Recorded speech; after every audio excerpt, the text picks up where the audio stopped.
जी मेरे अज़ीज़ों, आप सबकी सलामती हो। और आज हम खुदावंद के पाक कलाम में से सीखेंगे ऐश वेडनेसडे। ये जो तस्वीर पे आप देख रहे हैं, और इस आज बात के लिए सीखने के लिए हम खुदावंद के पाक कलाम में से हिजकिय्याह की किताब के 8वें बाब की 13वीं आयत मुकद्दसा और 14वीं आयत मुकद्दसा पढ़ेंगे। और उसने मुझे ये भी फरमाया कि तू अभी इनसे भी बड़ी मकरूहात जो वो करते हैं देखेगा। तब वो मुझे खुदावंद के घर के शिमाली फाटक पर लाया, और क्या देखता हूँ कि वहाँ औरतें बैठी तमूज पर नुहा कर रही हैं। खुदावंद के पाक कलाम का पढ़ा सुना जाना हमारे लिए बरकत का बायस हो।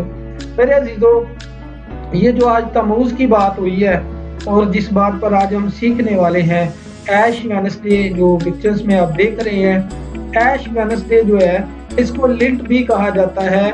और लिंट जो है ये स्प्रिंग सीजन को कहा जाता है। और ये इस साल यानी हर साल इसकी तारीख बदल जाती है। इस साल 22 फरवरी को शुरू हो रहा है, और लिंट का सीजन जो है 22 यानी बुध के दिन से 22 तारीख से शुरू हो रहा है, फरवरी 22 तारीख। ये ऐश वेडनेसडे जो है इसकी तारीख बहुत पुरानी है, और यूं कह सकते हैं आप कि नमरूद के ज़माना से ये शुरू है। और इसकी हिस्ट्री जब हम पढ़ते हैं या इसकी तारीख जब हम पढ़ते हैं तो हमें पता चलता है कि ये किस तरह बुत परस्तों में से हम में आ गई, और ये किस तरह आज हमारे लोग भी बहुत सारे क्रिश्चियन ऐसी जो डिनोमिनेशंस हैं वो इन पर काम करती हैं या इसे सेलिब्रेट करती हैं। उन डिनोमिनेशंस में सबसे आगे जो है रोमन कैथोलिक है, और ये सबसे ज़्यादा मनाते हैं इस दिन को। सो ऐश वेडनेसडे के लिए और भी डिनोमिनेशंस हैं जो मनाती हैं, लेकिन इस पर हम बात करेंगे। ये कलाम मुकद्दस के मुताबिक तो ऐसी कोई हमें तस्दीक नहीं मिलती कि खाक हम अपने सर में लगाएं, और कहाँ मिलता है कि ये खाक का जो है जो सिस्टम है ये हमारे लिए ज़रूरी है। किसी जगह पर कलाम मुकद्दस में हमें नहीं मिलता। तो राख का बुध जो है ये ऐसे ही ऐड हुआ है, जो मैं आपके सामने इसकी तारीख बयान करने लगा। नमरूद के ज़माने में ऐसा हुआ कि एक वक्त आया कि नमरूद की डेथ हो गई।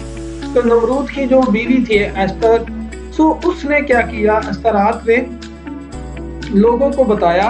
कुछ सालों के बाद वो प्रेग्नेंट हो गई, और उसने लोगों को बताया कि मुझे सूरज देवता ने प्रेग्नेंट किया है, मैं सूरज देवता की वजह से प्रेग्नेंट हुई। तो जब इस तरह और बातचीत हुई तो उसने कहा ये देवताओं की औलाद है, और उसने उस बेटे का नाम तमूज रखा, जो अभी हमने पढ़ा है। तो ये बड़ी पुरानी हिस्ट्री है, ये बहुत पुरानी बात है। सो इसलिए अस्तरात जो थी उसने लोगों को मनवा लिया कि मैं वो ही हूँ, यानी जिनको देवता ने बेटा दिया है। सो लोगों ने मान लिया इस बात को, और लोग इस बात के गर्विदा भी थे, क्योंकि दुनिया का पहला बादशाह और पहली मलका जो थी वो नमरूद और उसकी बीवी अस्तरात थी। अस्तरात ने इस बात को मनवाया और उस बात को एक्सेप्ट किया गया, और लोगों ने माना। कुछ अरसे के बाद जब वो बेटा थोड़ा सा बड़ा हुआ तो वो मर गया। जब वो मर गया तो उसने नोहा शुरू किया, उसने उस पर मातम किया। वो 40 दिन का मातम था, और उन 40 दिनों के मातम पर उसने सबसे पहला जो दिन था वो बुध का था, और उसी दिन से उसने वो राख अपने सर में डाली थी, जिसको आज हम राख का बुध कहते हैं, और उसी से ऐश वेडनेसडे निकला है। और साथ में बहुत सारे लोगों ने मातम किया, औरतों ने मातम किया, जो भी हमने हिजकिय्याह की किताब में पढ़ा है। ये स्प्रिंग सीजन से शुरू होता था, जिसको लिंट मैंने अभी बताया आपको। लिंट जो है ये भी हमारी बहुत सारी जुबानों के तर्जुमे में हमें बहुत सारे ऐसे अल्फाज मिलते हैं जो इसी बात में आकर मिलता है कि लिंट जो है स्प्रिंग सीजन से शुरू होता है। स्प्रिंग सीजन जो है ये मौसम बहार जैसे ही आ जाता है, और ये शुरू हो जाता है इसमें पतझड़। और स्प्रिंग सीजन के शुरू में जब ये खाक अपने सरों में डालते हैं, और इस तरह की ये तस्वीरों में आप देख रहे हैं रसूमात शुरू करते हैं, तो ये मसीह किताब मुकद्दस में ना मसीह ने कोई तालीम दी, ना शागिर्दों ने कोई तालीम दी, ना खुदा ने कोई, यानी पुराने अहदनामे में ऐसी कोई तालीम हमें मिलती है। सो ये ऐसे ही हमें बुत परस्तों की तरफ से ऐड हो गया, और वो लोगों ने एक्सेप्ट कर लिया उसको, और आज चलता चला जा रहा है। मेरे जो ये हमारा दिन नहीं है, इसके साथ हमारा कोई तल्लक नहीं है, और राख के बुध के साथ हमारा कोई तल्लक ना मनाने की जरूरत है। सवाल पैदा होता है तो फिर हम ये जो 40 रोजे हैं ये क्यों मनाते हैं?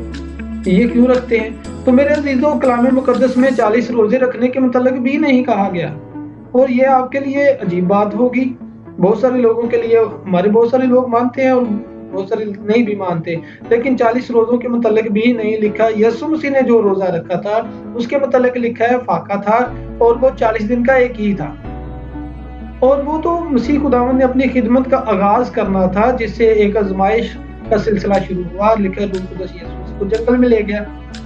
ना ये तालीम में आयड है कि तुमने रोजा कब रखना है और कब खोलना है। तो इस तरह की कोई बात नहीं है हमें मिलती। ये नहीं मैं कहता कि रोजा नहीं रखना चाहिए, रोजा हमारा बामकसद होना चाहिए, लेकिन ये राख के बुध से शुरू नहीं होता। और फिर एक और सवाल पैदा होता है कि अगर ये रोजे नहीं है तो फिर हम ईस्टर क्यों मनाते हैं, यानी रेजरेक्शन डे क्यों मनाते हैं? फिर हम खजूरों वाले इतवार को क्यों सेलिब्रेट करते हैं, और फिर हम दूसरी रसूमात को क्यों मनाते हैं? मेरे अजीजों, रेजरेक्शन डे मसीह के जी उठने का दिन है, जो कि किताब मुकद्दस में दर्ज है, और इसकी खुशी हमें दुनिया के सबसे अच्छे से अच्छे दिन से ज्यादा है। इसी तरह जो खजूरों वाला इतवार है उसमें यीशु मसीह की जो आमद यरूशलेम में हुई, हम उसको भी सेलिब्रेट करते हैं, उसको भी मनाते हैं। बेशक वो एक याद है, और वो एक याद के तौर पर है, और वो रसूमात में शरीक तो नहीं है। अगर हम उसे करें या ना करें उसका हमें कोई फायदा नहीं है, लेकिन जो है ईद जो है हमें वो मनाने की जरूरत है, लाजमन मनाने की जरूरत है। और जो यीशु मसीह ने, ये एक रियल वाकया है, और ये जो लेंट का तो कोई कलाम मुकद्दस में वाकया नहीं मिलता। रोजा रखने का एक वाकया तो है, वो यीशु मसीह ने 40 रोजे रखे। अगर रखने हैं तो आप इस प्रैक्टिस को कर सकते हैं, लेकिन वो 40 दिनों का एक ही रोजा था, और आप भी रख सकते हैं। अगर आप खिदमत करना चाह रहे हैं या आप किसी भी काम में शमूलियत इख्तियार करना चाह रहे हैं, अपने आप को तैयार करें और आए। लेकिन ये एक जो खजूरों वाला इतवार था, ये एक रीजनल एक प्रोग्राम खुदावंद की तरफ से मुनक्कद किया गया, और इसमें नबूवत थी। और अभी आगे चल के हम ये भी सीखेंगे, और उस दिन के मुतल्लिक बकायदा हम सीखेंगे, उसमें बहुत सारी नबूवतें पूरी हुई हैं। और इस दिन को हम इसलिए मनाते हैं, वो नबूवतों वाला दिन था जो खजूरों वाला इतवार है। बहुत सारी नबूवतें उस दिन पूरी हुई, हम इस पर बात करेंगे, लेकिन इस पर मैं अलग से वीडियो बनाऊंगा। और जो हम ईद क़यामत मसीह मनाते हैं, उसमें भी आपको पता है कि बहुत सारी जो थी वो नबूवतें पूरी हुई, और वो एक खुदावंद की तरफ से प्लान था। और इसी तरह जो गुड फ्राइडे है वो भी खुदावंद की तरफ से प्लान था। तो ये 3-4 जो दिन है वो खुदावंद की तरफ से प्लान थे। ये जो हम राख का बुध मनाते हैं, बाइबल मुकद्दस में ना इसका कोई जिक्र है, और ना ही इसके मतलब कोई तालीम हमें मिलती है, और ना ही हमें ये मनाने की ज़रूरत है, ना ही मनाना चाहिए। अगर कोई क्वेश्चन हो तो स्क्रीन पर नंबर मिलेगा आपको, उस पर आप बात कर सकते हैं, व्हाट्सएप नंबर, हम उस पर आपको ज़रूर जवाब देंगे। कोई भी आप सवाल करते हैं तो ज़रूर कोशिश करेंगे हम आपको। कलाम मुकद्दस में लिखा है, तुम्हारा कलाम पुरफज़ल और नमकीन हो, और तुम्हारा कलाम पुरफज़ल और नमकीन हो, और तुम्हें दूसरे को मुनासिब जवाब देना आता हो। ये कुलसियों के खात्मे में मिलता है। तो हम कोशिश करेंगे कि आपको इसके मुतालिक ज़रूर आगाह करें, और आपके क्वेश्चन को हम हल कर सकें, और उसका आंसर जो जिससे आप सेटिस्फाइड हो जाए वो दें। और आखिरी बात मैं आपके साथ करता चलूं, मेरे अजीजों, ये जो दिन है, इस दिन में खाक लगाना सर में, और इस दिन में फाका करना या रोज़ा रखना, कलाम मुकद्दस में कोई ऐसी तस्दीक हमें नहीं मिलती, और ना ही ये खाक हमें साथ में डालने की ज़रूरत है, और ना ही इस खाक का इस्तेमाल करने की ज़रूरत है। चाहे अपने आप को इस्लाह करें, अपने आप को बेहतरी की तरफ ला सकें, ताकि हम और खुदावंद के करीब हो सके। ये ऐश फ्राइडे जो है ये हमारा दिन नहीं है। बेशक मैंने पिक्चर्स पीछे लगाई हुई हैं, और ये स्क्रीन पर भी लगाई हुई है, बेशक ये लगी हैं, लेकिन ये आपकी रहनुमाई के लिए लगी है कि ये हमारा दिन नहीं है, ये खाक का दिन नहीं है। ये तो स्प्रिंग सीजन इससे शुरू होता है बस, और लिंट इससे शुरू होता है। और ये लिंट भी जो मैंने आपको बताया कि इस तरह जब उसका बेटा मर गया तो उसको दूसरे जो पुजारी थे उन्होंने बताया कि तेरा बेटा जी उठा है, मौसम बहार आ चुका था, और पत्ते जो वो झड़ चुके थे, और अभी नई कॉम्प्लेन निकल रही थी। उन्होंने कहा दरख्तों में देख तेरा बेटा वहां है, हवा में देख कितनी कूल और स्मूथ हवा चल रही है, इसमें है तेरा बेटा। और उसने इस बात को तस्लीम कर लिया और 44वें दिन उसने इस बात का ऐलान कर दिया कि मेरा बेटा जी उठा है। और उसी सारी स्टोरी को यीशु मसीह के साथ ऐड कर दिया गया। एक वक्त था जब रोमन कैथोलिक ये रूज पर थे और उन्होंने इस बात को इसके साथ मैच कर दिया। ये एक और भी आपको लास्ट में बात बताता चलूं, ये उस वक़्त हुआ जब कैसर कास्टेंटाइन ने मसीह को कबूल किया और कैसर जुलियन ने जो 365 ईस्वी में बैठा, उसने फिर से सारी बात को ख़त्म करके बुत परस्ती को बीच में ऐड किया 365 या 64 के लगभग, ये तारीख बताती है हमें। तो इस तरह की तारीख की वजह से या इस तरह के लोगों की वजह से, बादशाहों की वजह से, ऐसे उलमा की वजह से ये सारी दोबारा बीच में मैच हो गई।